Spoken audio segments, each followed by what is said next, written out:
Can you hear me? Yeah, Madhu, yes, please start. Okay, let's start. Okay.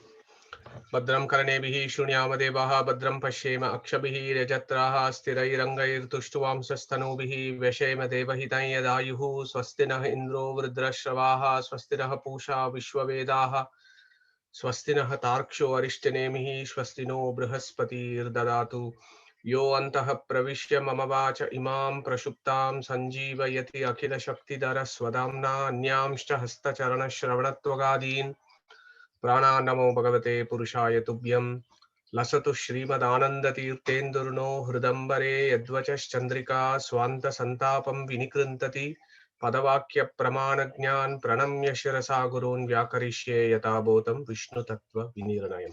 Okay, good evening, everyone. So, hope you're all enjoying excellent British weather out there, and I believe back home in India also it's very warm, and I'm sure in the US it's quite pleasant as well.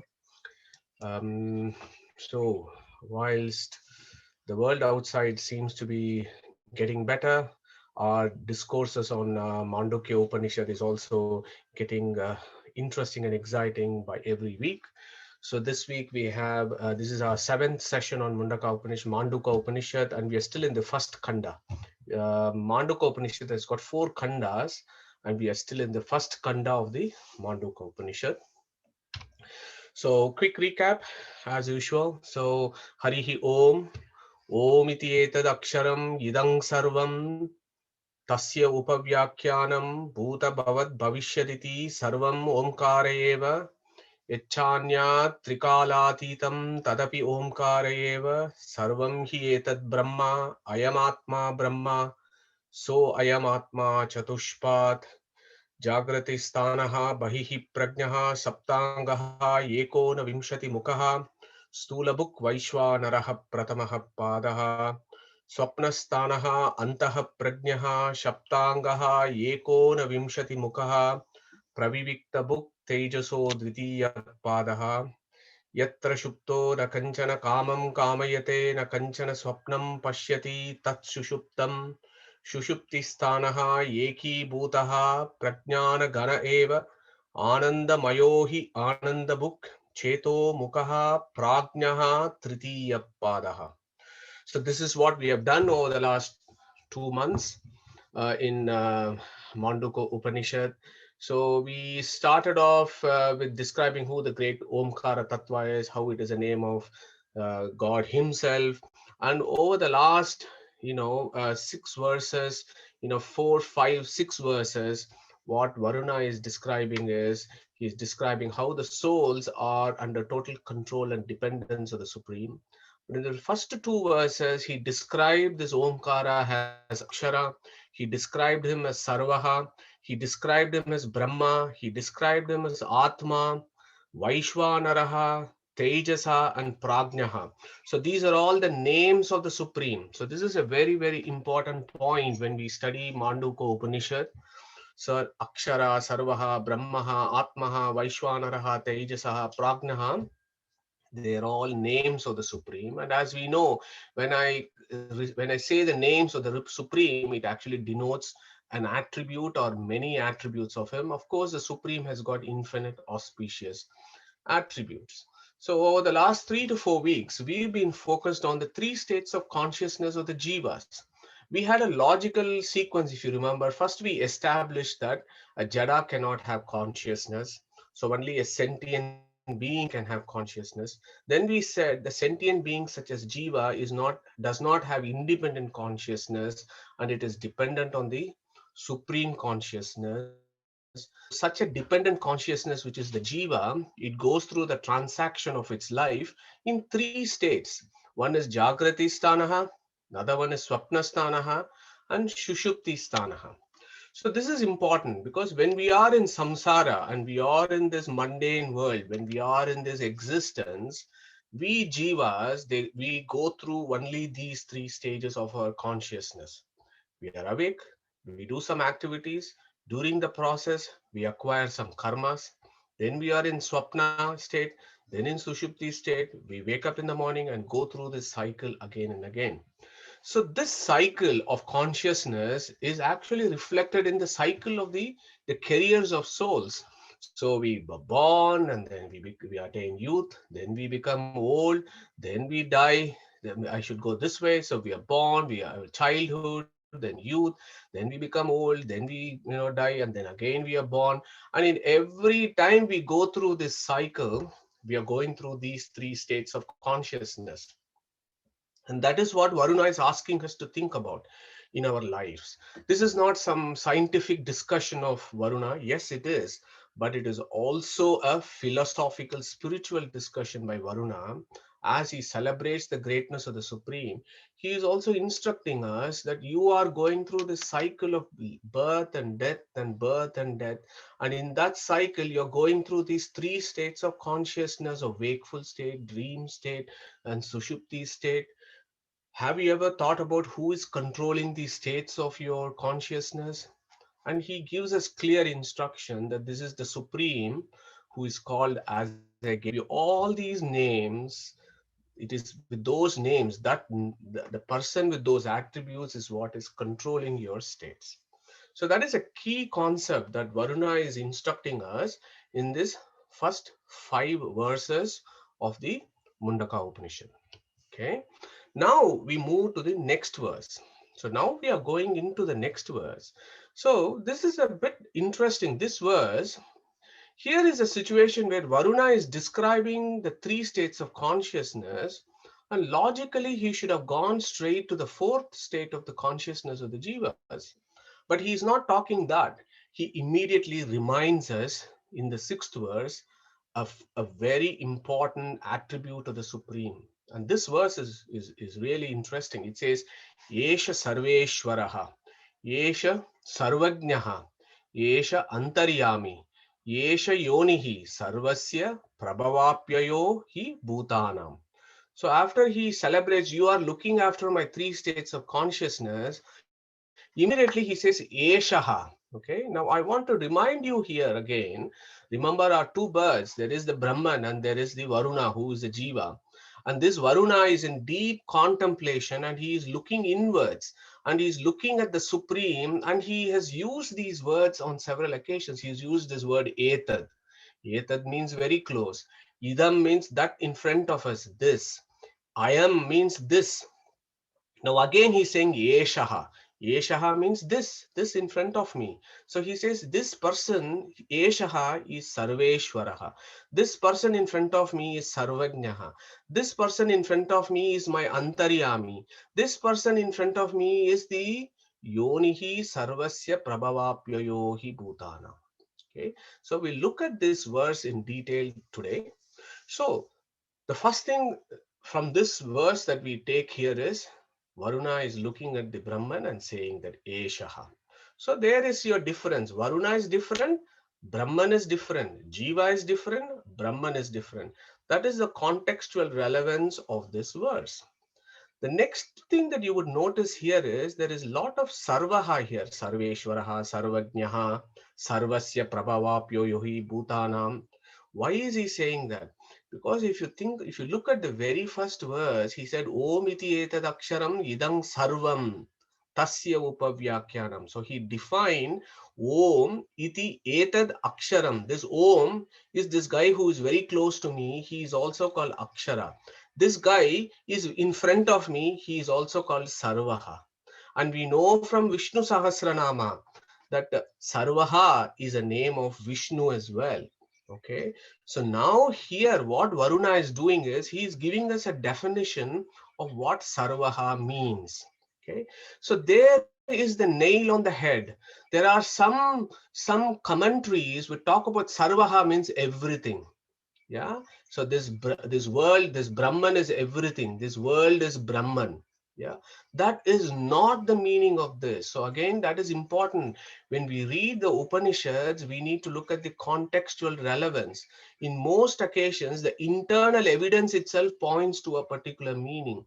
So here, clearly what Varuna is saying is, he is giving us an instruction about who the Sarvaha is, and he goes back and celebrates, you are Sarva Ishwaraha. Okay, so Ishwaraha, we have done this when we did Gita, the 17th verse of chapter 15. So maybe I could pause a minute, and I'm going to ask one of you to recite that 15th chapter 17th verse, please. Anybody can go on. Yeah, can I have some volunteers here, please? 17th verse of chapter 15. Shall I read, Madhuji? Yeah, please, Shilaji. Yeah. उत्तमः पुरुषस्त्वन्यः परमात्मोऽत्युदाहृतः यो लोकत्रयमाविश्य बिभर्त्यव्यय ईश्वरः. Yeah, thank you very much, Shilaji. Very, very, very, very, very nice. So again, Ishwaraha there. Krishna calls himself as Ishwaraha. Yeah, I am Ishwaraha. What is the etymology of Ishwaraha? Ishebhyaha Varaha. Okay, Ishwaraha there it does not mean Shiva in the primary sense. Yes, Ishwaraha is name of Shiva as well, but Shiva has also got an Antaryamin. Ishebhyo Varaha, he who is a supreme controller. Ishaha means supreme controller is Ishwaraha. Isha is controller. Ishwaraha means the supreme controller. And we have seen this before. What is the meaning of Ishwaraha? Ishwaraha, Ishana Shilaha, Narayana iti artaha. So says Shankaracharya in many places. Yeah. So Ishwaraha means immediately we understand is Narayana, is Vishnu, or there are so many other names, infinite names for this tattva. Okay. So Sarva Ishwaraha. So Varuna has said, you are Sarva Ishwaraha. Again, to remind you, 74th name of Vishnu in Vishnu Sahasranama is Ishwaraha. He then says, you are Sarvajnaha. Okay. What is Sarvajnaha? We know Sarvajnaha means he who knows everything. Yeah. So this concept of he who knows everything, the omniscience. Yeah. So Sarva Ishwaraha means omnipotent. Yeah. Sarvajnaha means omniscient. So this concept of Sarvajnaha, the supreme as Sarvajnaha, is everywhere in the Upanishads. I've just picked up one verse from Mundaka Upanishad, which is also called Atharva Upanishad. Yes, Sarvajnaha Sarvavid, Yasya Jnanamayam Tapaha. So that is a famous verse in Mundaka Upanishad that also defines the supreme being as Sarvajnaha. Then note what Varuna is saying. Yesha Antaryami. Yeah. You're saying you are my Antaryami. There again is your evidence. Varuna is different. Brahman is different. If Varuna is the same as Brahman in this mantra, he would never say Antaryami. I would not say I am inside myself. Either it is me or it is somebody inside me who is called the Antaryamin. Again, clear pointing in this verse that there is difference that is being shown here, the duality that is being shown here. This is important in this verse because I'll come to that in the later section of today's discussion as to why that is important. So he says, Esha Antaryami. And of course, we know from Antaryami Brahmanam, the Madhyandina recension of Brihadaranyaka Upanishad, we have done it over the last 2 to 3 weeks. Ya Atmani Tishtan Atmanamantaro Yamayati Yeshate Atma Antaryami. Yeah. Yeshate Atma Antaryami. So the supreme being is also called Antaryami. Yeah. So that is exactly the reason why Varuna is saying Yesha Antaryami. Okay. Now, the Sarvaha word also indicates Sarva Shabda Vachyatva. Sarva Shabda Vachyatva means, I put it in the red box here. So what is Sarva Shabda Vachyatva means is, and this is higher level philosophy, God does not have to be worshipped with just names of, Vishnu, Krishna, Rama, Narasimha, Varaha, and so on. all names in this universe are his names only. Yeah, so that is a fundamental dictum of Vaishnava schools of Vaishnavism, the Vaishnava schools of philosophy, that all names, all sounds, they only are names and adjectives of the Supreme. Now, I've cited this Maha Upanishad several times. Tava etaha sarvaha richaha sarve vedaha sarve goshaha eka eva vyahritihi prana eva prana richa iti eva vidyat. Yeah, very, very clear verses there. Sarve goshaha. Gosha means sound. Sarve goshaha ekameva vyahritihi. Yeah, everything denotes only this Supreme Being. The classic example of somebody who achieved that state where every sound and every name was only, he would only be reminded of the Supreme is Chaitanya Mahaprabhu, for example, in the 16th century. He was a great Vaishnava philosopher, as some of you all will know already. So he was actually in this situation where every name, he was a great Vyakarana Pandit in his time. But as he made progress in philosophy, he understood that every name, every sound is a celebration of the Supreme. And that is how he practiced his philosophy. So that is Sarva Shabda Vachyatva. So Sarvaha there also means Sarva Shabda Vachyatva. Okay. So we are still in the first half of this verse. So we have so far done Yesha Sarveshwaraha, Yesha Sarvajnaha, Yesha Antaryami. Yeah. Next comes the very, very important verse. And he says, Yesha Yonihi Sarvasya Prabhavapyoyohi Bhutanam. So what does that actually mean? So in the best traditions of reading the Upanishads, and as I've told you millions of times, Chadayanti iti Chandamsi. So Vedas should be broken. They have to be broken open to get the inner meaning of it. Superficial rendering is very, very problematic because that is not how the rishis have seen the Vedas. Vedas are secret text and they're also sacred text. And they're secret text because they have to open up and then we understand the meanings. So if you look at that, so here Varuna is saying, you are Yonihi, Yesha Yonihi, Sarvasya. Okay. So this is again a celebration of the Supreme. So Yonihi, Yoni means there are at least three meanings of Yoni. Yonihi, Bharya, Utpatti Sthanam, Karanam. So it all depends on the contextual relevance. So Yonihi, Bharya means uh, uh, um, a mother is a yoni because she is a source of getting the child.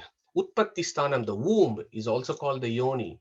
Karanam means the one who is responsible for bringing something into creation is also called yonihi. So Karanam, it is in that concept that Varuna is actually praising the Supreme. He says, Yeshaha yonihi. Yonihi for what?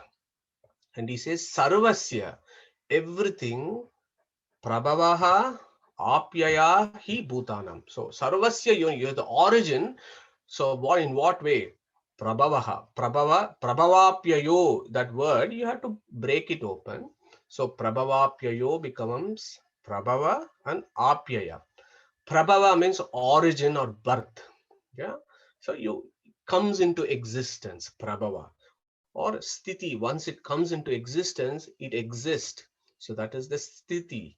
So he's saying Yonihi Sarvasya Prabhavaha, and then he says Apyaya. Apyaya. So what is Apyaya? Apyaya is an interesting word. So it denotes two things. One is destruction, something that vanishes or goes away. That is destruction. Apyaya also means entering into something. Okay, so those are the two meanings of Apyaya. So when you look at this word, this line, it immediately he is actually pointing to Janmadhyasya Yataha.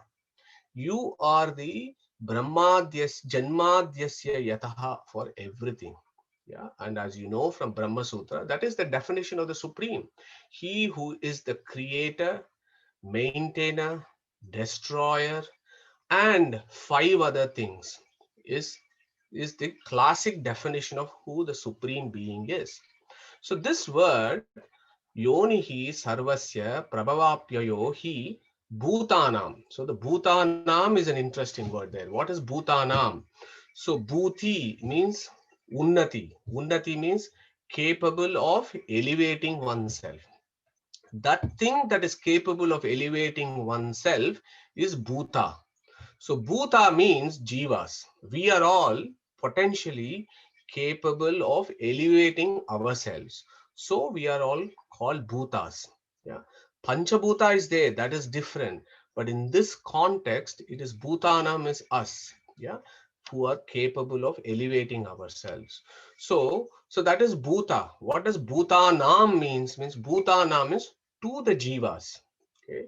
So then you read this verse, it opens up with a different perspective. It says, to the Jivas, you are the reason why they have come into being, and they go through this samsara, and they eventually die, and then they are born again. So you are responsible for their samsara and their careers in this world. So again, there are a couple of, now we can take a Taittiriya Upanishad, which exactly says the same thing. Yatova imani bhutani jayante. So bhutani. Jayante means creation, prabhavaha. Yena jatani jivanti. Jivanti means maintenance. Again, prabhavaha. Yat prayanti. Prayanti means destruction. Abhi samvishanti. Samvishanti means moksha.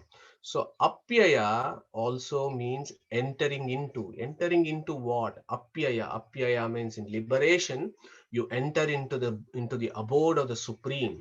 Yeah. So that is some abhi samvishanti. Exactly the same. Tad vijijnasasva tad brahmeti. So that is the declaration of Taittiriya Upanishad, which is what Veda Vyasa has said in the second sutra, which is Janmadhyasya Yataha.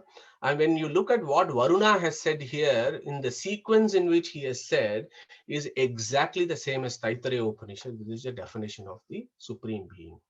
So this Supreme Being not just does these four things, actually he does 8. Skanda Purana, and we have done this before.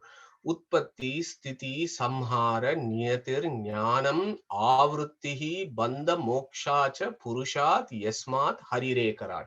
This is the classic definition of the definition of Brahman as given in Skanda Purana, which gives eightfold characterizations, dispensation of the universe, of sentient and non-sentient things.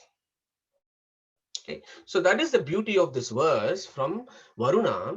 But then there is a big question mark here, and I want to open this up for your thoughts. And I've said, why creatorship is reminded here by Varuna when the states of consciousness is being discussed? So you should ask this question, and again, rishis do not place mantras at random. So there is a reason why this has been placed here after 3 states of consciousness. So why creatorship is reminded here? Can I have some thoughts on this whilst I have a sip of water, please?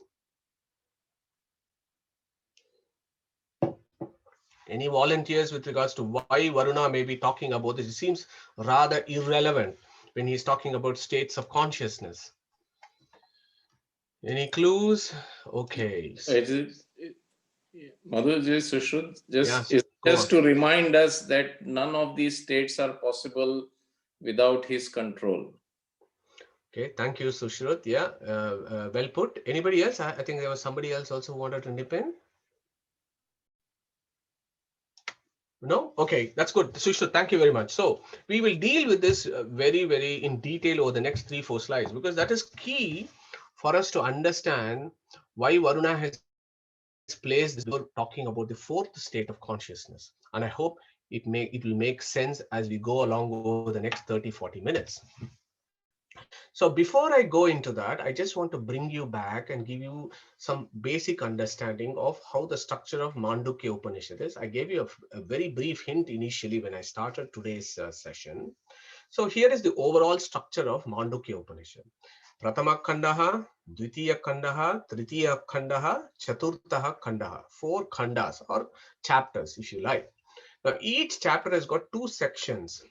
One section in Gadya, which is prose, and then another section in Padya, which is poetry or verse or mantras. So each khanda has gadya and padya, gadya and padya, padya and padya. Okay, all the mantras are in Anushtup chandas. Okay, and we all know the various 7 chandas. We are all very familiar. So all the mantras are in Anushtup chandas, and then you have the prose. Okay. Now here is a slight differences between various schools of Vedanta as to how they look at the Padya portion of Mandukya Upanishad, which I think intrinsically is interesting. But I'll just give you some basics here. So in the Mayavada school tradition, they are called Gaudapada Karikas. These Padya versions. After the Gadya, the Padya, the verses that are there, most of it are included within the Gaudapada Karika in the Mayavada schools. Whereas in the realistic schools, they are included in Brahma Drishtra mantras. So some schools believe, Vedanta schools believe that these are all the verses that were also seen by Chaturmukha Brahma. And there are 29 mantras in Mandukya Upanishad termed as Brahmadrishtra mantras. So as if you can recall, I told you there are 12 key mantras in Mandukya Upanishad. So technically it's actually 41. 12 plus 29 equals 41. So this might sound a little bit of a information overload, but I just want you to hold on to that thought, because I'm going to come to this at the end and tell you as to how everything kind of fits with each other. So the way the structure of the Mandukya Upanishad is, first Varuna's revelation is given as Gadya. Then Chaturmukha Brahma revelation is also given as a Padya. And the Brahmadrishtra mantras are actually a revision of what Varuna has already said. So they're very, very similar with regards to what the content of this is. So you will be pleased to know that we don't have to do all the Brahmadrishtra mantras, because Varuna has already captured those concepts, but I will pick 1 or 2 Brahmadrishtra mantras as we go along to illustrate a concept. Okay. So Gadya, Padya. So now, before we go to the 4th stage of consciousness, because we have to deal with this, because from the previous slide here that I've shown you, we have now finished the first kanda. The Gadya portion of the first kanda finishes with the description of the 3rd state of consciousness, which is the Sushupti. So before the 4th state happens, which is in the Dvitiya Kandaha, there are these Brahmadrishtra mantras. Okay. The Brahmadrishtra mantras are 9. There are 9 mantras here, but let us not spend time in the first 6, because the first 6 mantras are exactly the same. With regards to the content, as I said, it is just a revision of what Varuna has already said.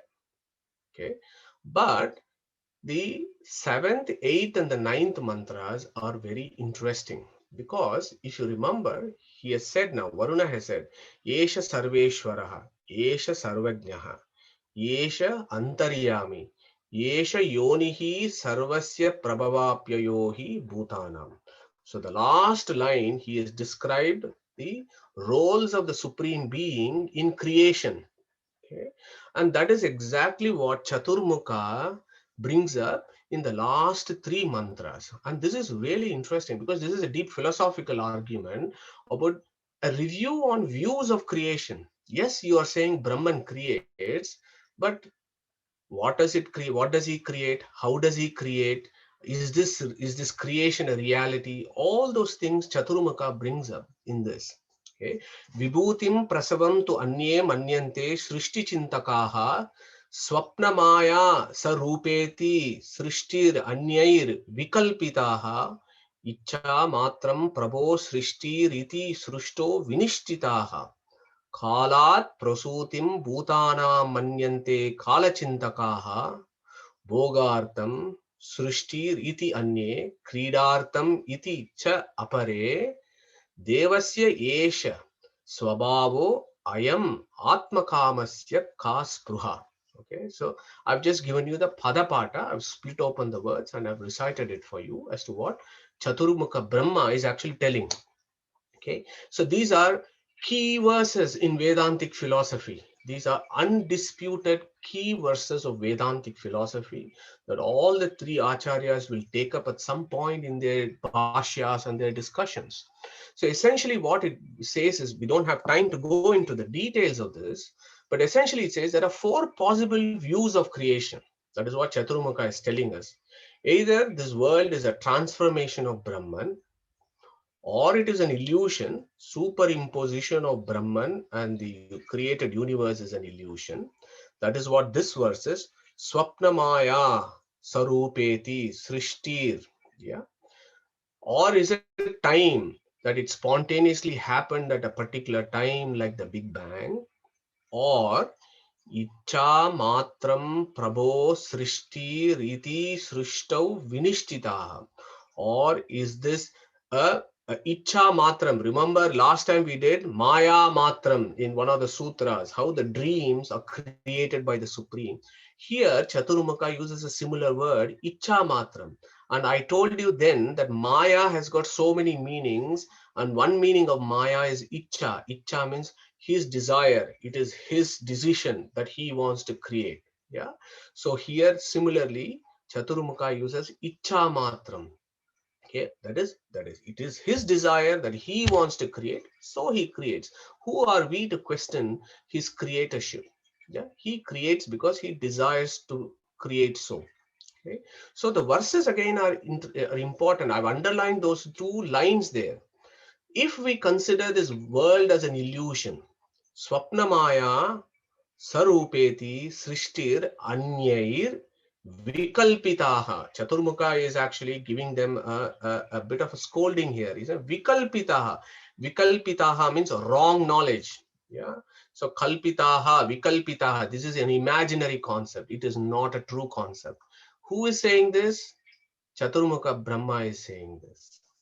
But then Chaturmukha is saying the correct answer to the creatorship of the Lord is Icha matram prabho srishtir iti srishtau vinishtitaha.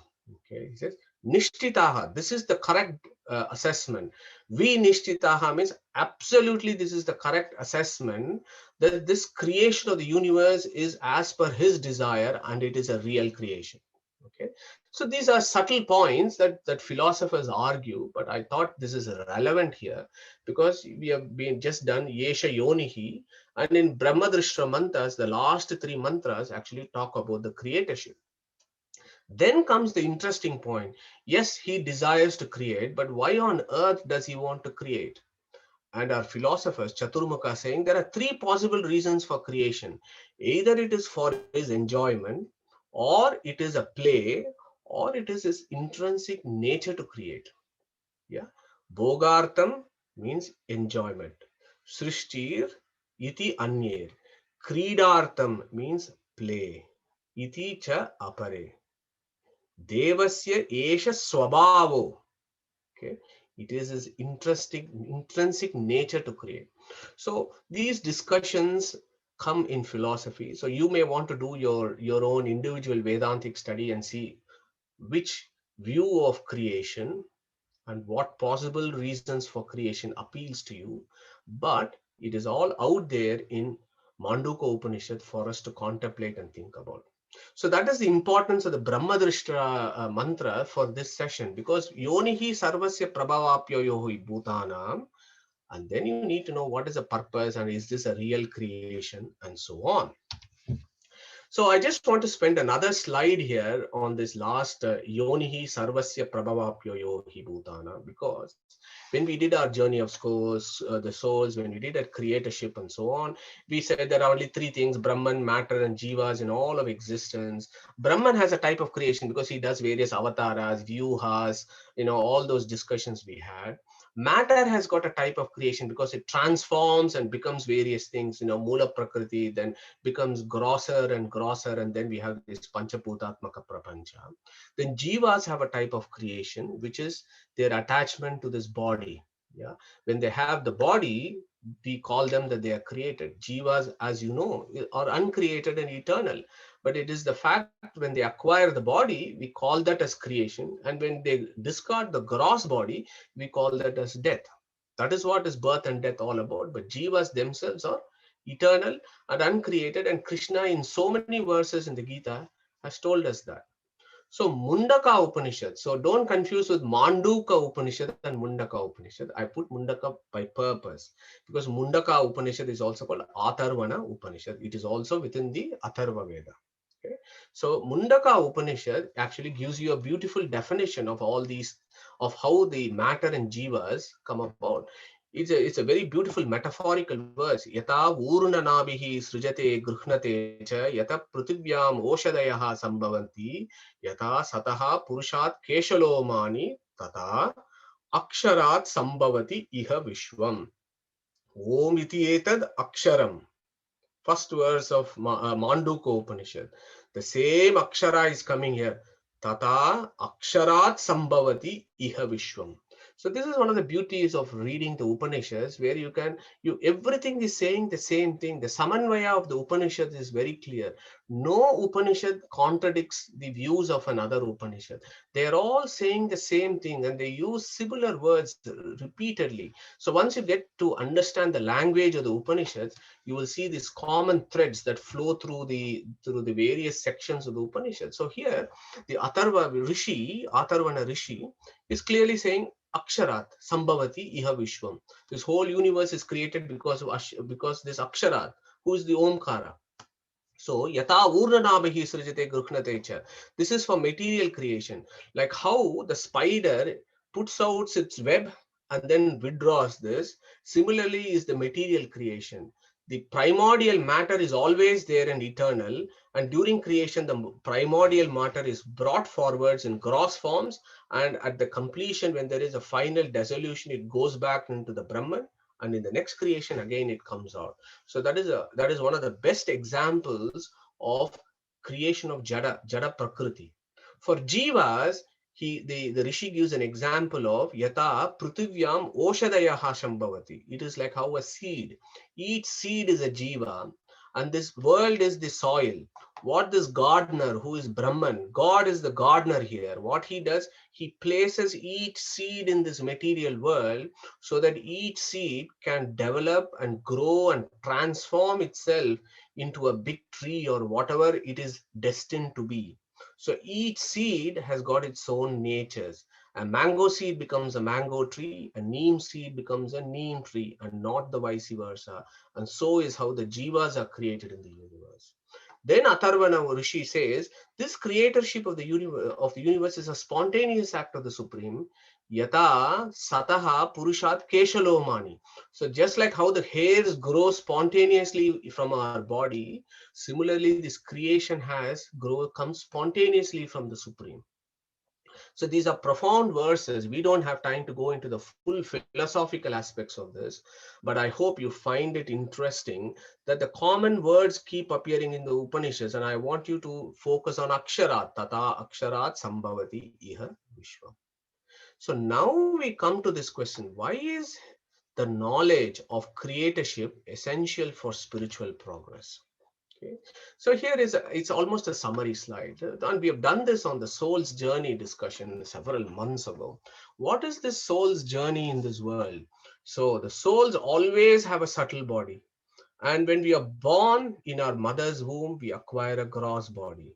And during death, the gross body goes out, the soul still moves on with its subtle body. And again, it acquires another gross body, does its various karmas. And again, it loses its gross body, and it keeps going in this eternal cycle.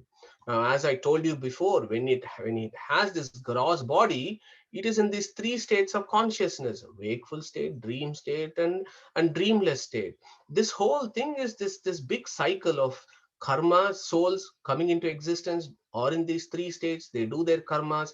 Because of the karmas, they go through samsara and again and again. Okay. So the final journey of the soul essentially is to make sure that they have no karmas and eventually shed their subtle bodies and attain a pristine state of themselves. That really is the classic definition of liberation. So liberation essentially means that you shed your material connections and you are your pure self. you have attained your self-realization, and you have also attained your God realization, and you are in the communion in the place where this, the supreme is. You are in the supreme's abode. Yeah. So that is the liberation. Now, to reach from here, you are in the samsara. From here, you have to reach here. That is our goal, and this is the soul's journey. This is the view of Sanatana Dharma. Okay, we are not just born once. We have born millions, infinite number of times before, and hopefully we will not have such infinite births in the future. But that is what our state is. But we need to reach this point where we are pristine.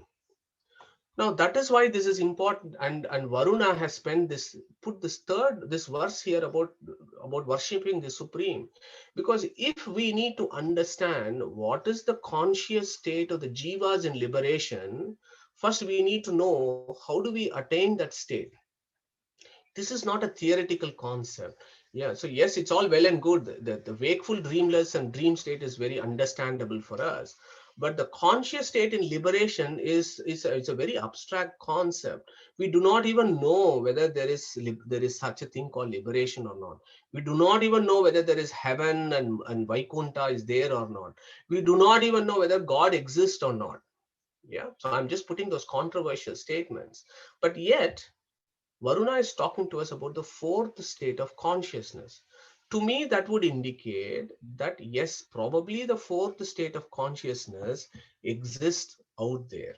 So to understand what that fourth state of consciousness, first we need to be clear what is our journey, one. And the second one we need to be clear is what is that relationship between Jiva and Brahman throughout their careers. Yeah, so this is a fascinating discussion among the three acharyas, Shankaracharya, Ramanujacharya, and Madhvacharya. So for those of you who are interested in this aspect of Vedantic philosophy, there is a lot of material that is available for you to read. Okay, so the question there is, what is the relationship between Jiva and Brahman, both in samsara and in liberation? Does Jiva and Brahman remain distinct? Does Jiva become one with Brahman? Or is Jiva and Brahman the same all the time? Or Jiva and Brahman actually do not exist at all? So those are the only four possible questions, four possible answers here. So whilst I am taking a few sips of water, perhaps maybe we need to open this for discussion and see what we all feel about this. So which one of these options do you feel is the right answer? Can I have contributions here, please?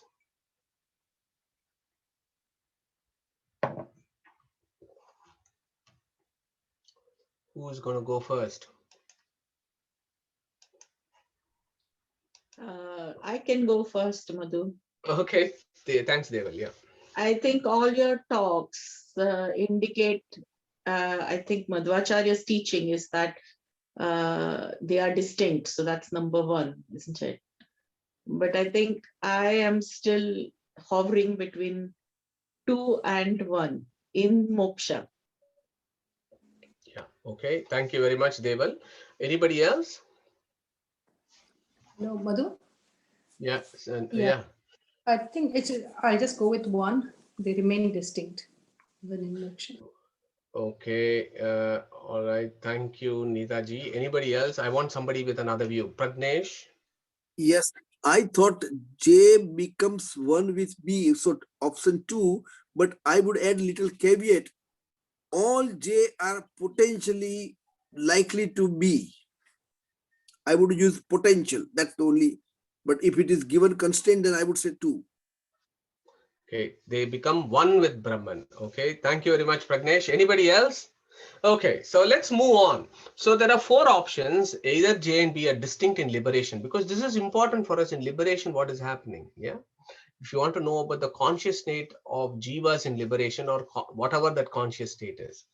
So so as I said, this is the diverse view of all the 3 acharyas and other acharyas who have come after that. Okay, but you and me talking about this and debating and having an argument probably will not serve our purpose. because, and so did the three acharyas. They got back to the Prasthanatrayas to search for the evidence for what they think may be happening. Okay, so they looked at Brahma Sutras, the Upanishads, and the Gitas to solve this problem as to what happens in liberation, whether J and B remain distinct. Yeah, so whether J becomes one with Brahman, the second option, or the third one, J and B are always one, they are the same all the time. Okay, so here is the interesting views here. So as Devalji said, one school, which is called Tattvavada, says J and B remain distinct in liberation.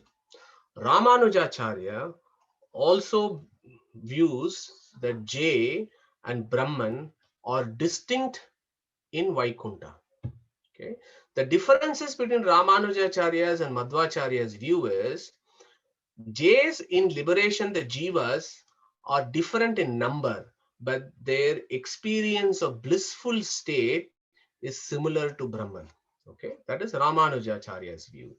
Madhvacharya's view is J and Brahman remain both in number and in attributes differently. In the sense, the J's are distinctly different from Brahman, exactly like Ramanujacharya, but Madhva will take a slightly different angle and say the blissfulness of individual jivas are different from each other. They are not the same as Brahman. So that is a slight subtle differences. But both schools here, they view that jivas and Brahman are distinct in moksha. Now Shankaracharya's view is on the other extreme. So J does not become one with Brahman as per Shankaracharya. J is always Brahman. It is not that J becomes Brahman, J is Brahman. Okay, so that is very important for us to understand what is the view of Advaita. Advaita view is Jivas do not become Brahman at the dawn of knowledge. No, Jivas are always Brahman. There was never a point where Jivas were not Brahman, and there is never a point they are not going to be Brahman. The problem for the Jivas is that they do not know that they are Brahman. Once they know they are Brahman, then they know they are Brahman. That's it. That is the view of Advaita. So J never becomes one with Brahman in the Advaita view. Okay. Now Pragnesh's view is, I agree with Pragnesh's view in one sense that if J becomes one with Brahman, it means they reach the same place where Brahman is. So that is called that is Aikya in that sense, where we all go and reach the same place. If we all reach the same place, then we become one. Say, for example, you will say, let us all take, for example, you're in a camp and you're doing a trekking. We'll say that we'll all take different routes, but we will all become one in this pub. Okay, that means what? We'll all reach that pub. Yeah. So in that sense, J becomes one with Brahman is acceptable in that sense. So this, I hope, gives you an overview of the various views. I find it very interesting. I think the jury is probably still out there, and each one of us will have our own, convictions as to which view is correct. Okay, what I am going to do here is, how do you do a logical spiritual synthesis of this very difficult concept? Okay, so this logical spiritual synthesis will be very similar to what is a root for equation for a chemical chemistry. Once upon a time, it used to be my favorite subject. So if you want to make a complex organic chemistry molecules, and then you have a root, you will use various equations and formulas and eventually arrive at the solution. Similarly, in mathematics, we discussed Ramanujan last time. He had such complex equations and he solved all those complex equations.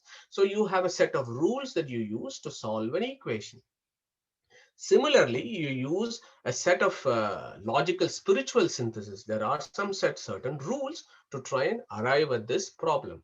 Okay, we do not have time to go through all this, but I've just listed this. When we did Samanvaya Adhyaya, when we did Tattu Samanvaya Sutra in Brahma Sutra discussion, I think it's the 4th or the 5th lecture, we spent a lot of time talking about how do you do that logical interpretation. yeah, of using what is called Tatparya Lingas, Upajivaka Pramana, Niravakasha, Savakasha, Shruti, and all that. So please go and look at that slides. But this is just a reminder that we use logical synthesis to arrive at a solution. So this is the algorithm. So Jiva and Brahman are non-material entities. These are not entities that we can see with our sense organs, material sense organs. So these are non-material entities. So they fall under the purview of the revelatory scriptures. So Agama is superior to any perceptual knowledge that will tell us about Jiva, Brahman, Karma, Punya, Papa, etc. So that is the first algorithm. That is step one. So we have to go to the scriptures. So once we go to the scriptures, the second rule there is when there are words in the scriptures that appear to be monistic or dualistic, we have to ask that question, is it Niravakasha or Savakasha? What is Niravakasha? Niravakasha means that word cannot be interpreted in any other way. Whereas Savakasha means a particular word can have different meanings. It all depends on the context in which that meaning should be taken. And then you use something called criteria, so Tatparya Lingas, there are Purva Mimamsa Sutra, rules that you employ before you understand what it is that the scriptures are telling us about this problem. Now, the reason why I'm going about talking to you about this is it becomes very, very interesting when you read certain words in the Shrutis, which I'll come to in a couple of slides, that seem to indicate Jiva and Brahman say become one or the same, or would indicate Jiva and Brahman are different. So how do you look at this? When you look at the words, again, remember we spoke about vrittis, meanings of words. What are the various meanings? You can have Rudi, Yoga Rudi. Yeah, Lakshana, metaphors. What are the various types of metaphors in our Sanskrit literature? Jahalakshana, Ajahalakshana, Jahad Ajahalakshana. Go back and read that. Next week, maybe we can discuss this again. I don't have time today to go through and revise this, but these are all the concepts that you should have in your mind before you approach an Upanishad. Okay, the lakshanas again, there are various lakshanas. Gangayam Goshaha, flags are advancing. What is Jahad Ajaha Lakshana? What are the rules of metaphors? How many, for a sentence, what types of metaphors we can use? All those rules are there for scriptural interpretation. And again, the reason why I say that is how a philosophical discourse on scriptures proceed rather than sentimental perceptions. Somebody's sentiment may be different, my sentiment may be different, but it doesn't matter. What matters is what are the rules that should be employed to understand the scriptures. Okay, so these basic rules are important before we trumpet a particular view of philosophy.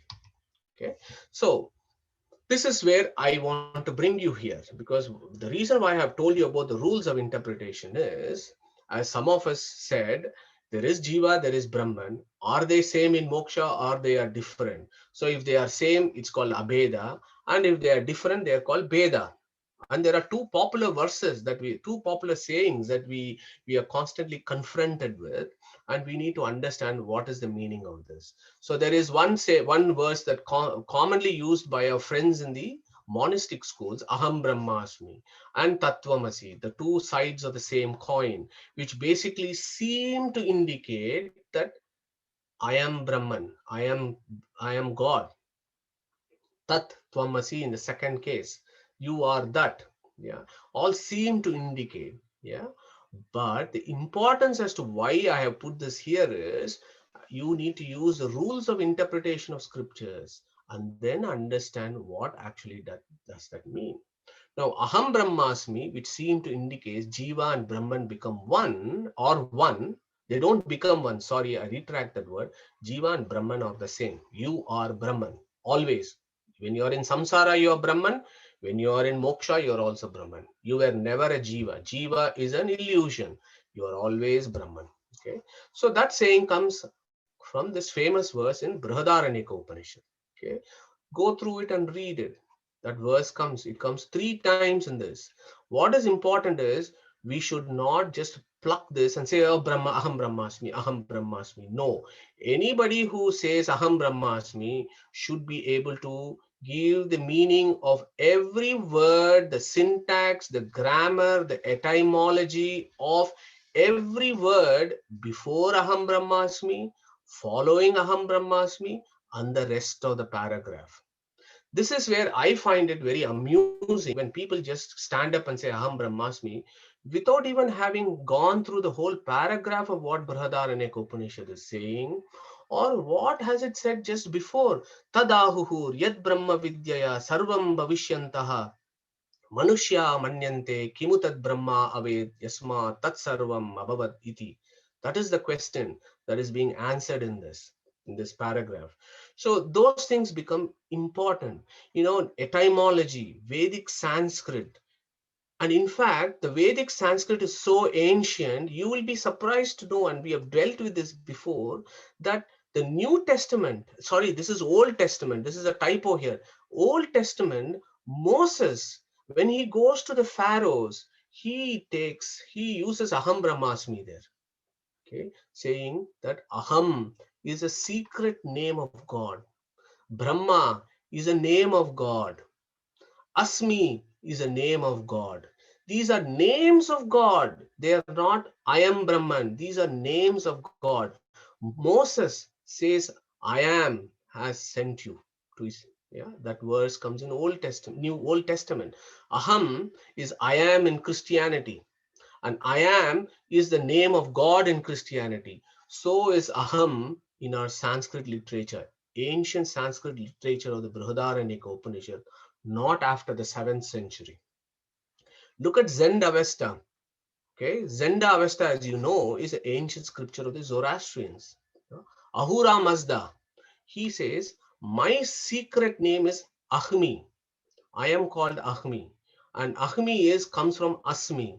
And in Persian, anything that is in S becomes in H. So Asmi of Brihadaranyaka Upanishad becomes Ahmi of Zenda Avesta. So if you put all these evidences, it becomes very interesting as to what that Aham Brahmasmi is. When you do such scientific rigorous analysis, Aham Brahmasmi is not I am Brahman. Aham is a name of the Supreme. Brahma is the name of the Supreme. Asmi is the name of the Supreme. So that is another view there. Okay, so it becomes a Savakasha Shruti. So it has other meanings. Similarly, Tattvamasi. Look at Chandogya Upanishad. Saya Esha Anima, Aitadatmyam, Idam Sarvam, Tat Satyam, Sa Atma, Tattvamasi. Don't pluck Tattvamasi and say Tattvamasi, Tattvamasi. Oh, philosophy is done. I am God. And be happy. No, look at what is coming before. He says Saha, Yaha, Yeshaha, Animaha, Aitad Atmyam, Idang, Sarvam, Tat, Satyam, Saha, Atma. These are all the names of the Supreme. These are all the names of the Supreme that describe a particular adjective. So this famous Tattvamasi discussion, and I told you at some point, happened in the 14th century. Vidyaranya, who was a famous Advaita scholar, and Akshobhya Tirtha, who was the famous Dvaita scholar, and Vedanta Desika, who is the famous Vishishtadvaita scholar.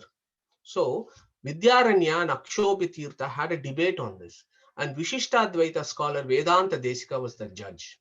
And that went on for several days. That has been chronicled in our archaeological texts, that these discussions happen.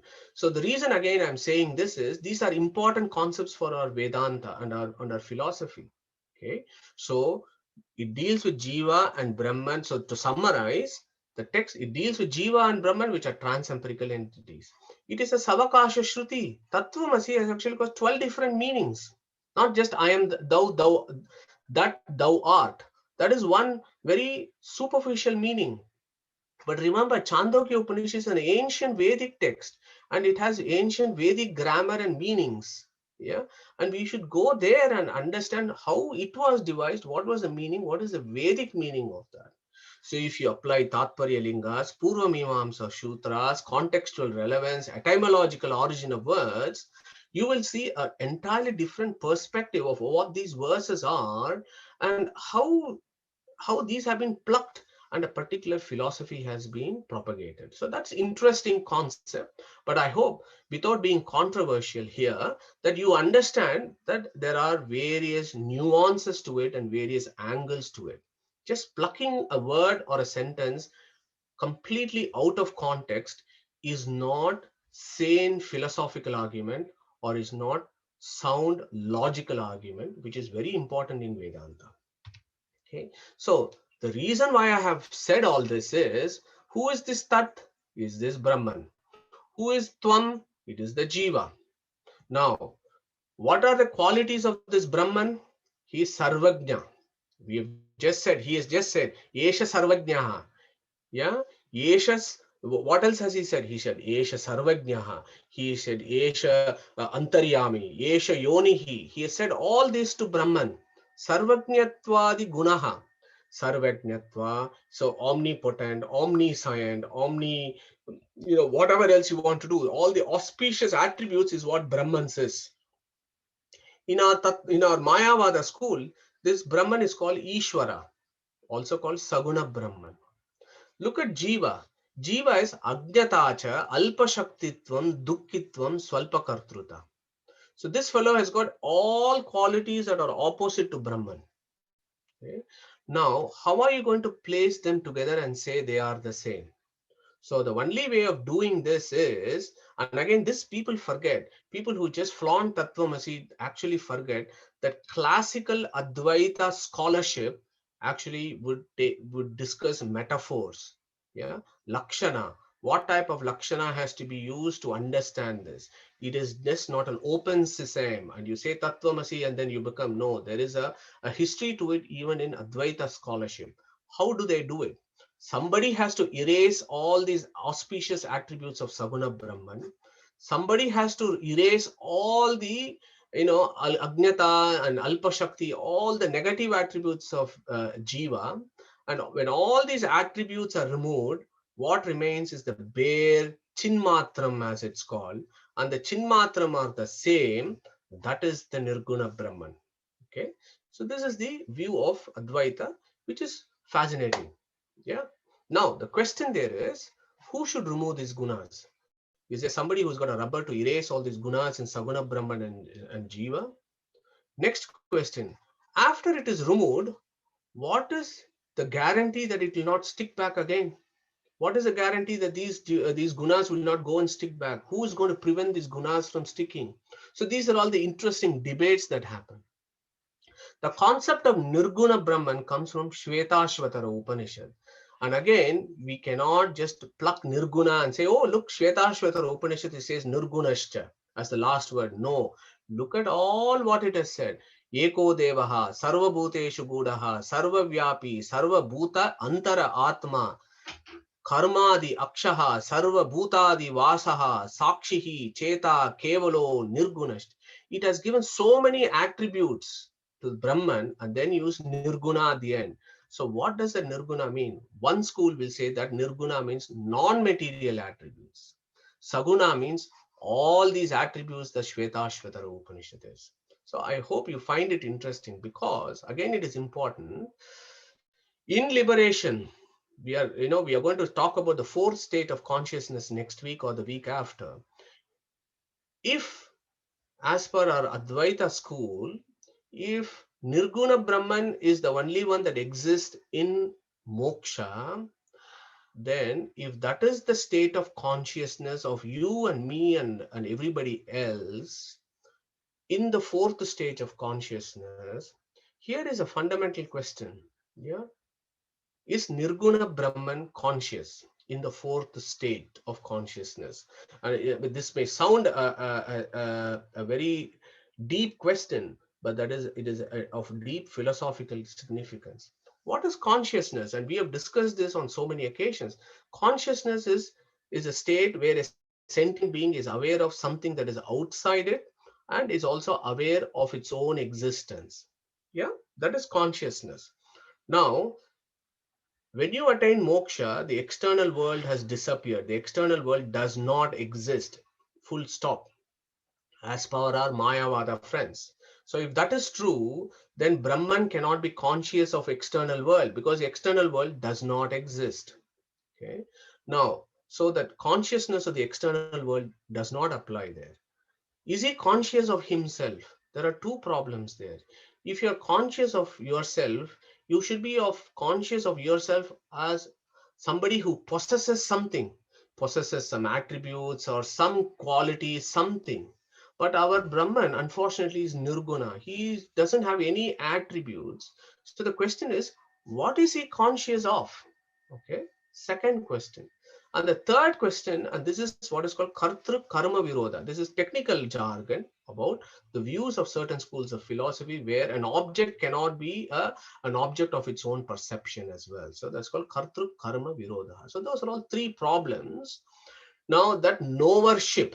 So the basic question there is, does Nirguna Brahman actually has knowership or consciousness in the fourth state? If he has, that's called Pramatru Kartva. Okay. If he has that ability, knowership is an attribute. Okay. And if you have attribute, you cannot be Nirguna Brahman.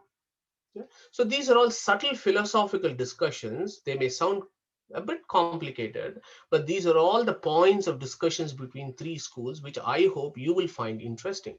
So if we take Nirguna Brahman as the state of consciousness, one needs to define what that conscious state is, because you cannot define it. That is a philosophical tangle in which Mayavada school goes into. That's for another day for discussion.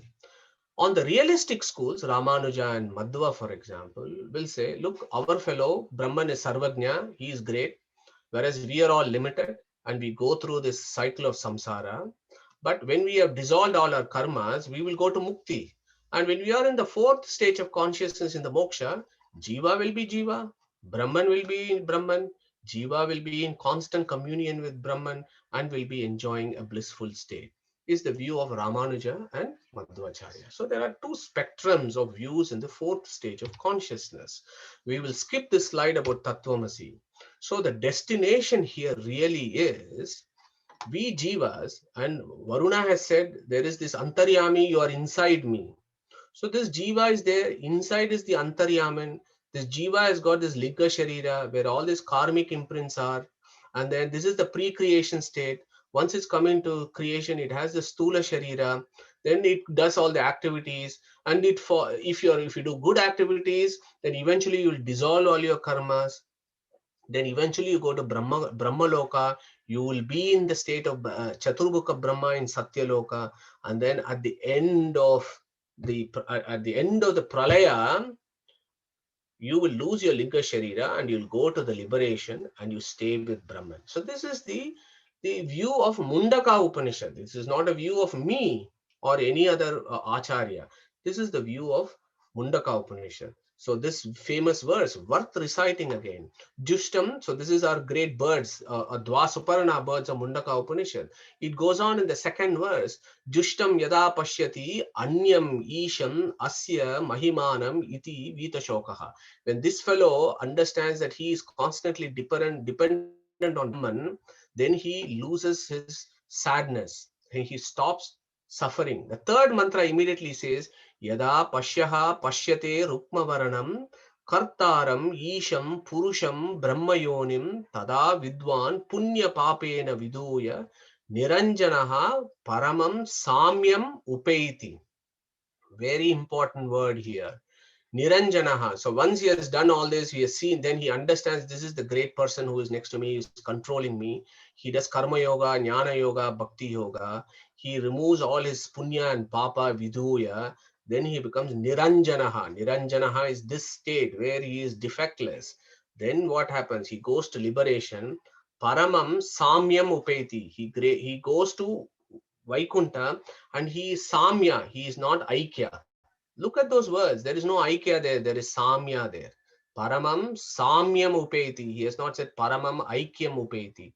Paramam samyam upeti, in the sense he is in that holy communion. When before that, what does he happen? Te brahmalokeshu parantakale param ruta parim uchayanti sarve. Goes on and talks beautifully.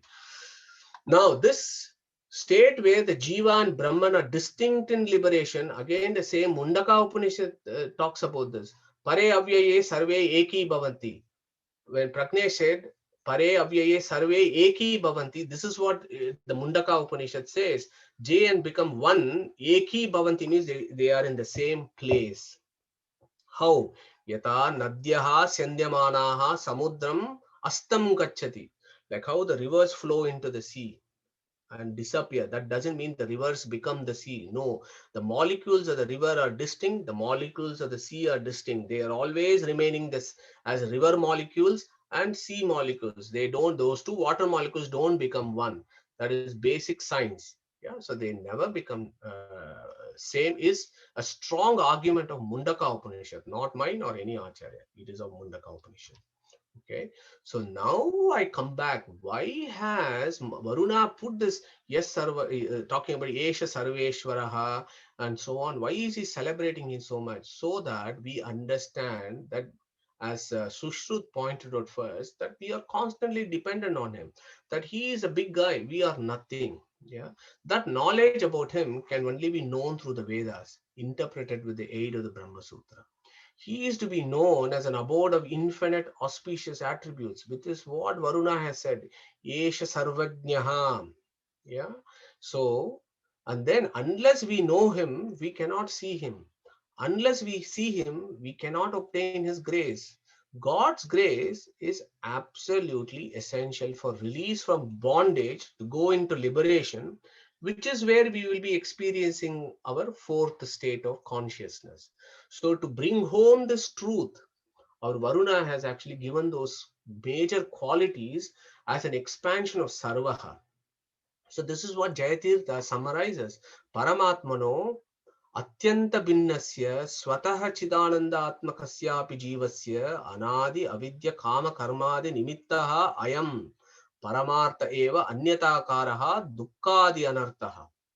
We are all suffering until we go to Na Parameshwara Prasada Trute Apagachati, Nacha Asakshat Kruto Asau Prasidati, Nacha Avidita Swarupaha Shakyate Shaktat Kartum, Iti Sakala Guna Karataya, Nishesha Dosha Ganda Vidurayatacha, Tam Pratipadayatum Ashesha Amnayaha Pravartante, Tad Upakarana Bhutacha Brahma Mimamsa iti Paramartha.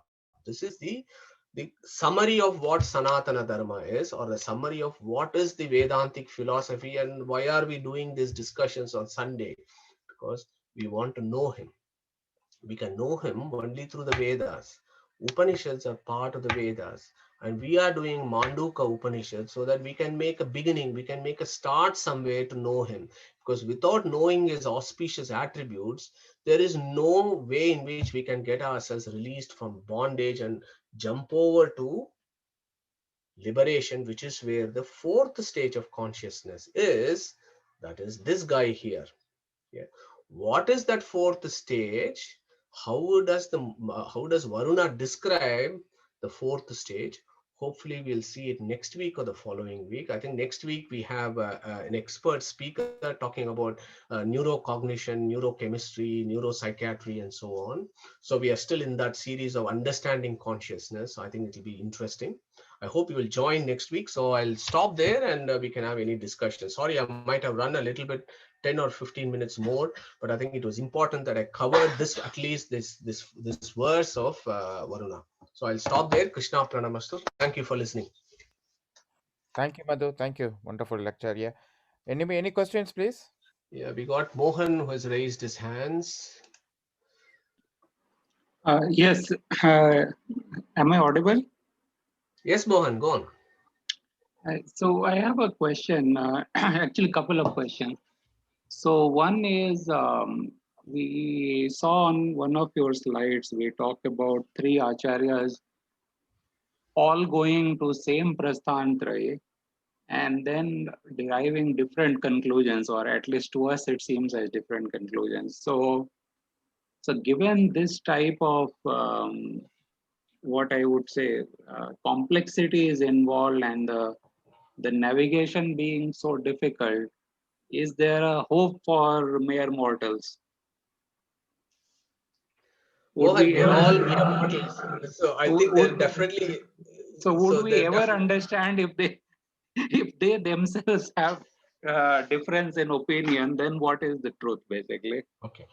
Yeah. So Mohan, the answer to that is, so I'll give you, I'll start with the first he says, we are all mortals. There is definitely hope. There is definitely hope. Okay. Now, Here is another important statement I want to tell you. Think about this. There is not just Advaita, Visishta Advaita, and Dvaita.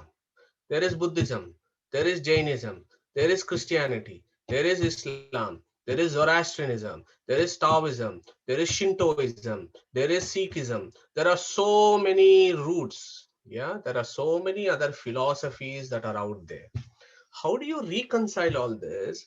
This is where the issue is. Do we become fanatics and then say my way is the right way? What I am saying is the right way. Is that the way up to approach this? That could be the view of several other friends of other religious schools. That brings about fundamentalism, radicalism about what is the right answer here. So that is not what Sanatana Dharma is interested in. The Sanatana Dharma's view is Anadi Kalato Vrittaha Samayabi Pravahataha.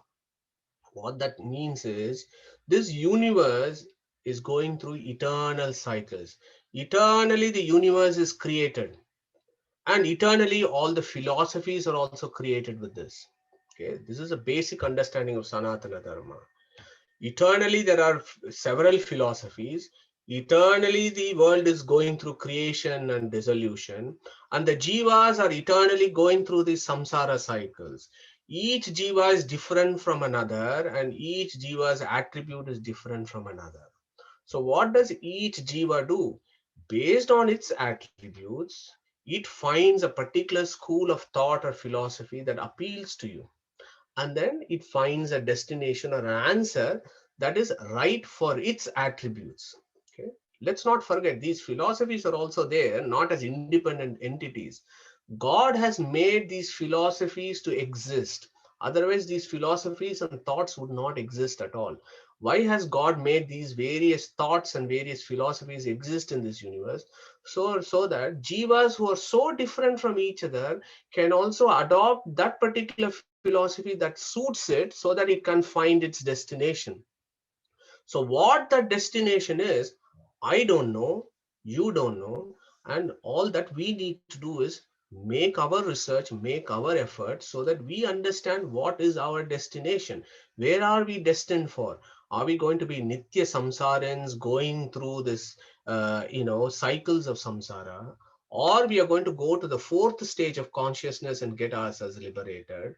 That is with eternal bliss. Some philosophies also describe another bliss, which is andatamas, go to the deepest of hells, where deep suffering, eternal suffering is a moksha for some jivas. So what is that destination? It is for us to find out. So that is why self-realization becomes important, and we cannot become self-realized unless we make a start. So that is the second answer to, I went a bit long for this, but that is a core problem. And that is the beauty of Sanatana Dharma. Nobody is saying what is the right answer here. We are not radical or fundamental in our views. That is the classic fundamental definition of Sanatana Dharma. Everybody is welcome to have his or her view based on his or her attributes so that they find their own destination. That is it. That is the view of Sanatana Dharma. So I hope that answers your question. You also got another question, Mohan. How is mukti different or similar to the Buddhist concept of nirvana? Yeah. So I wanted to take that. So the nirvana state is called sunya. Shunya is nirvana, nothingness. Yeah. So that is the state of Buddhism. If you want to accept it, appeals to you, no problem. If you want to be a nothing, I am very happy in samsara because at least I'm having some pleasure here and some happiness here. I am very happy in samsara.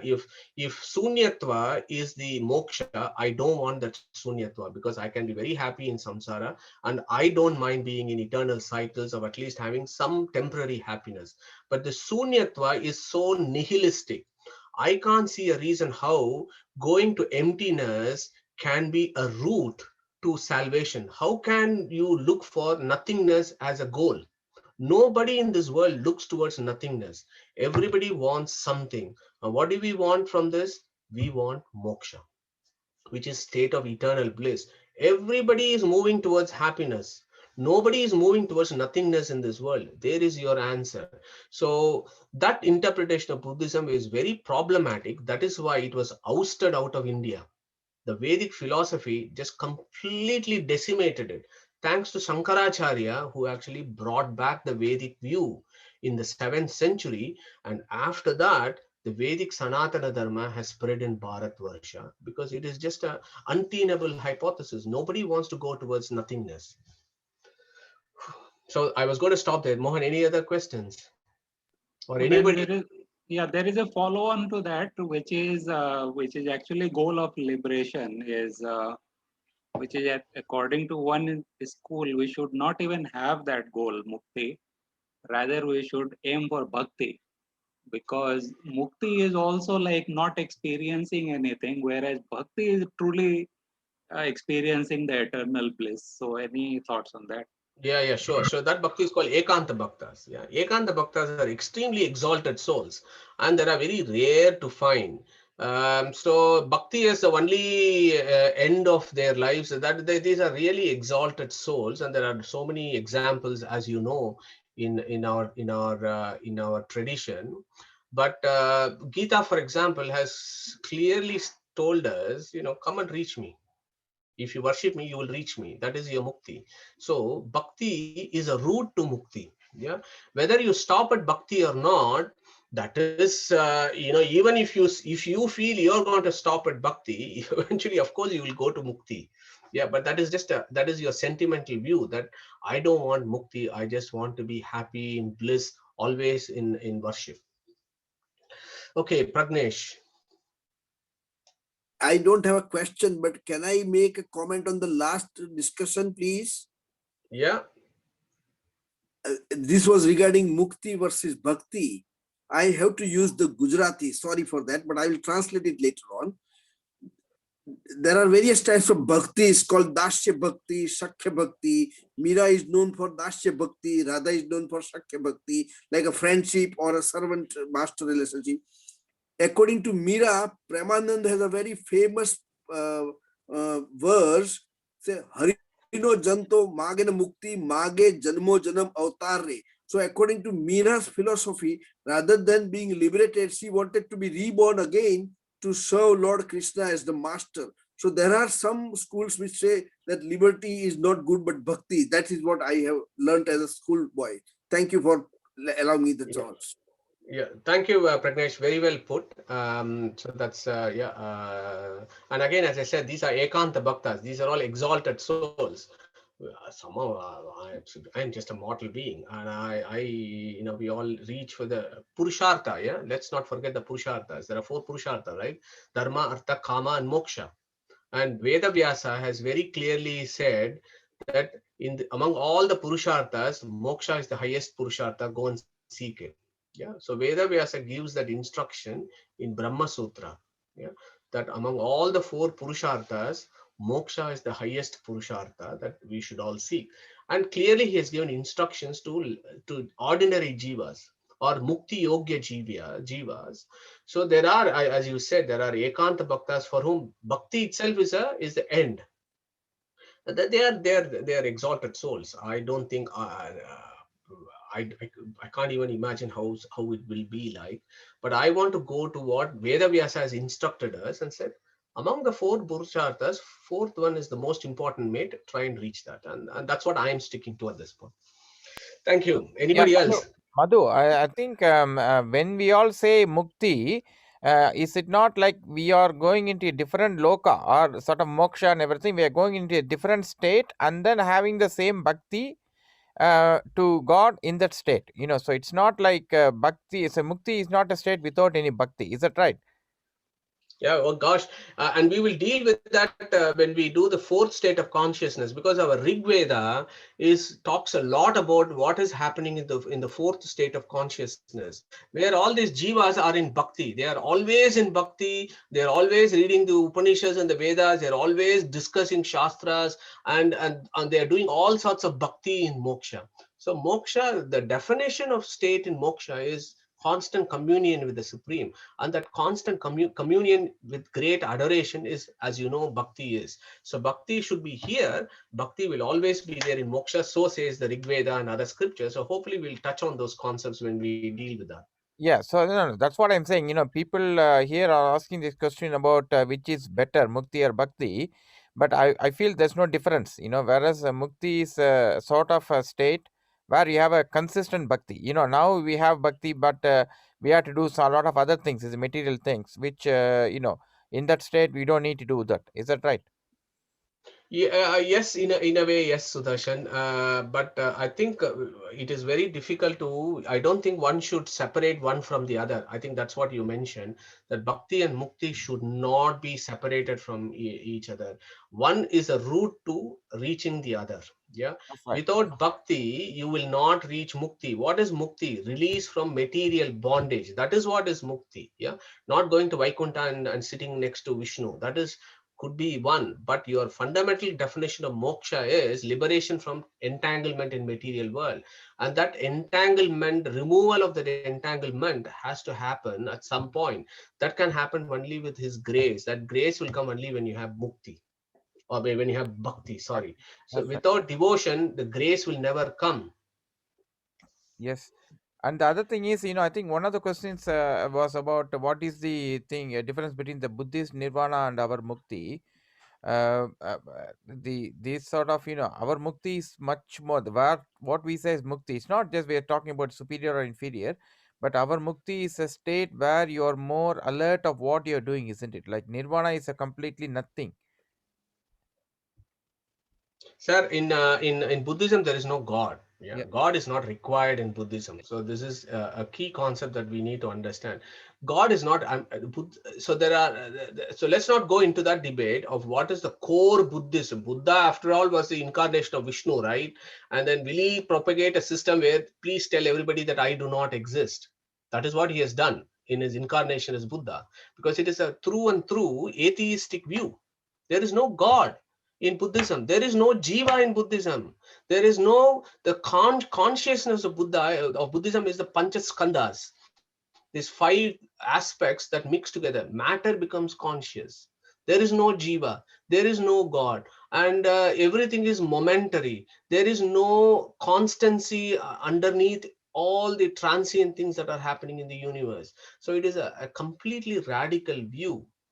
So there is no God at all, there is no jiva at all. So when these two things are not there, actually that mukti actually is not there in Buddhism, because they call it a sunyatva, but that sunyatva cannot be defined. It is nothingness, absolute state of nothingness. How can you say some nothingness as a state? I don't know. That itself is self-contradictory. You cannot say nothingness and say it exists.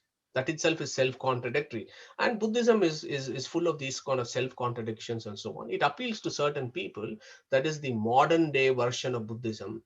The Buddhism of the Vishnu's incarnation Buddhism, what is that view? That is different. The strange that you have now is completely atheistic. So there is no moksha there at all. Once you are dead, finished. Okay, that's interesting. I think you need to enlighten us one day about that, the original Buddhism and what is this, how it's got corrupted or changed. I think you So need. that's the Yes, yeah, we difference can do between that. Buddhism and Sanatana Dharma. Sanatana Dharma is we believe in Purnatvam, isn't it? Yeah, yes, Sheilaji. Yeah, you explain that for us all, for our benefits. Explain that more, please. Purnatvam means God is everything. God, I mean, God is there in everybody, whatever we are learning, all this. It's all Purnatvam because existence is there, consciousness is there, everything is there. If they believe that Shunyatva, Shunya means emptiness, so nothing is there. But they are there, isn't it? Yeah. They're also It's not there. my Even their thinking. state is momentariness. Yeah. So the problem in Buddhism is even their state of everything is in constant flux. Everything is momentary. Kshanikatva, as it's called in their philosophy. Everything is That is called momentary. So Shunyatva, much is it? changing. One moment is different from another moment, and is different from another moment. So you are constantly changing, Sheilaji. What you were 1 second ago, you are now different. Yeah. And what you were According to before, you do science not also, exist everything anymore. is You are a changing, new. isn't it? According to science, everything is It's changing. right. Isn't So it? that is Even why. the cells in the body, everything, our mind, everything. I mean, thought waves, everything is Yeah. changing. Yeah, correct. So that is why Krishna said in the 15th chapter, first verse, Urdhva Moolam Adha Shakam Ashwattham. And he defined this whole universe as Ashwatam. And if you recall, there is so much discussion about Ashwatam. What does that mean? Something that is changing all the time. But the Sanatana view is underlying all that constant change of the material world, there is an underlying constancy. What is that constancy? The eternal jivas, the eternal Brahman. So that concept comes from Vedas. Of course, our Buddhist friends have shunned the Vedas. They have said that Vedas are the text for the idiots. That is their definition of Vedas. Vedas are meant for idiots. Vedas are unauthoritative. And that is a radical view of Buddhists. Why they came to that view, historical perspective, that is a different story. But the core philosophy of Buddhism is totally against. It's at the opposite end of the Vedic view of the existence of things. They have, of course, extracted a few concepts like ahimsa, karma, reincarnation. All those concepts are taken from Sanatana Dharma. But God only knows whether that is all real or not. They are all illusion in Buddhism. So I don't know why they have illusory reincarnation, why they have illusory karmas. Only God only knows. It's a very strange philosophy, to be honest. And the sad bit is, it appeals to some, that's fine. Sanatana Dharma, as we discussed before, you do whatever you want. There are so many strands of philosophy out there. If that is your attribute, go and do it. Thank you. Devalji. Sorry, I'm just asking, taking on from Mohanji's point and all the discussion that is happening now. I think, in your slides, you have that sort of flow chart that you have to know him. Then once you know him, you have to see him. And then God's grace is essential. That slide, and we've heard it so many times, it implies that there is one truth. And then now you're also sort of saying there are various different truths, and you have to follow whichever one appeals to you. That both of those doesn't sort of tally. Yeah, so Deval, yes, I see where you're coming from. So what I'm trying to get at here is jivas. There are various types of jivas. If somebody thinks all jivas are the same, good luck to them, because I don't think we are all the same. We are all absolutely different from each other. Not one soul is the same as the other. So if, for example, our Shastras describe jivas as rajasas, satvikas, and tamasika jivas, and a combination. The common variety of jivas is a combination of all these factors, but one particular guna predominates. Satvika may be predominant compared to Rajasa, or Rajasa may be predominant compared to Satvika, for example. So it is the Satvika jivas. So coming to the core point here, it is the Satvika jivas that always follow the direction of the truth and go for liberation. The predominantly Rajasika jivas will be going through the cycle of samsara all the time. The Tamasika jivas eventually will find their destination to the deepest of the hells. Such is the view of some schools. So the truth is only one. Ekameva advitiyam. The truth is only one. That one is the supreme being. Okay. The Satvikas, the jivas that are Satvikas will try and reach that truth. The others may not. But what I am trying to tell here is Sanatana Dharma is a democratic religion. All views are welcome because all views are based on an underlying attribute of a soul. If a soul decides that I want to be a Nitya Samsarin, that is fine. If a soul of a tamasic nature says I am going to do all the bad sins and eventually I'm going to go to the deepest hells, that is fine. And if a Satvika soul says I'm going to do satsang every Sunday and I'm going to find out what is the truth, I'm going to make this philosophical journey rather than picnicking somewhere in a garden with all other people potentially with COVID out there. So if I want to do that, that is fine. But if you want to come for satsang and learn about scriptures, may understand what the truth is, that is a predisposition of a Satvika soul. Yeah? So the truth is always one, but the souls unfortunately are of different attributes, and each one follows his direction, assuming that is his ultimate truth. Fine, do it. I hope that answered your question. Yeah, okay. Shushrut, did you have something to say? Yeah, I just wanted to say, that, this bhakti and mukti bit. So even if a jiva did bhakti for many janmas, it will take away the karmic imprints. But if that jiva is only destined to take away so many karmic prints, then there will be like a break, isn't it? Or God will sort of put a break to how much you can collect positive points and how much. So His grace is required for that. I guess it joins then with the Rajasic, Tamasic sort of jivas. So that's where I was coming to about bhakti and mukti. Then finally it will be the mukti that is required, even how many ever cycles of bhaktis you go through. And again, His grace is required, sort of how much you can take away. Like a speed breaker or else, that's well put, Neetaji. So yes, bhakti, yes, it is a means. It is not an end to itself. It is an end to itself for some ekanta bhaktas, but that is higher level philosophy. We are mortals. We are going to deal with it. We want our fourth purushartha, and bhakti is the only route towards that.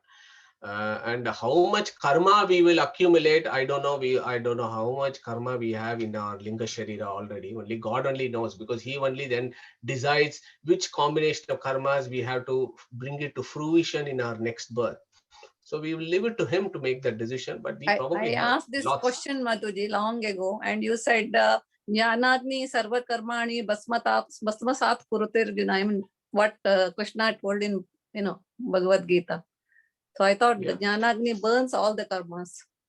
Correct. So thanks for reminding, Sheilaji. The Jnana Agni is there, right? So what is that Jnana Agni? Okay, so in the traditional circles around the study of the Brahma Sutras, so that Jnana Agni is called Aparoksha Jnana. So if you go to the 4th Adhyaya of Brahma Sutra, the Jnana Agni equals Aparoksha Jnana. Aparoksha Jnana means direct visualization of the Supremes. That is the Aparoksha Jnana.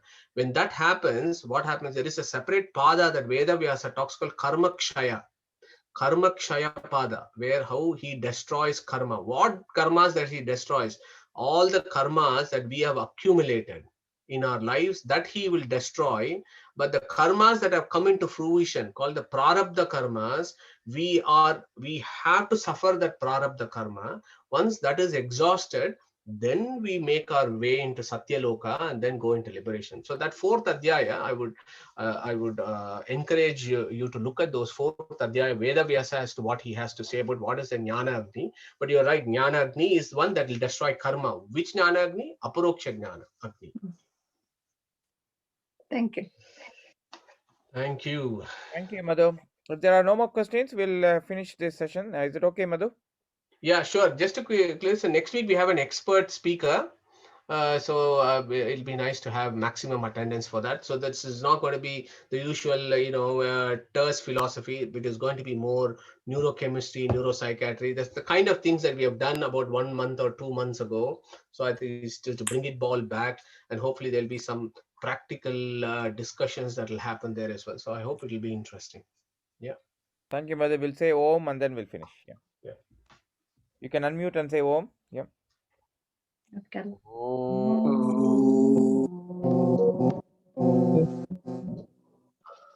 Thank you, everybody. Thank you. Thank you. Thank you. Thank you. Thank you. Thank you. Thank you. Bye. Bye. Bye.